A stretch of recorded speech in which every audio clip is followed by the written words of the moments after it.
KPK telah menggeledah rumah mantan Gubernur Jawa Barat Ridwan Kamil pada Senin 10 Maret 2025.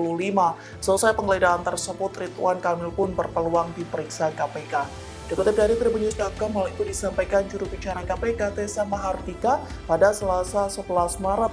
Pihaknya menyebut penyidik akan memanggil siapapun saksi yang dianggap memiliki keterangan yang dibutuhkan, terutama dalam pemenuhan unsur perkara yang sedang ditangani.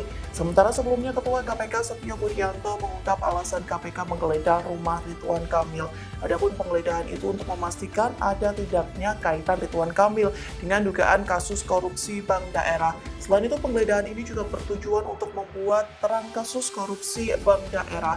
Pria yang akrab disapa Kang Emil pun mengaku kooperatif. Download Tribun X sekarang, menghadirkan lokal menjadi Indonesia.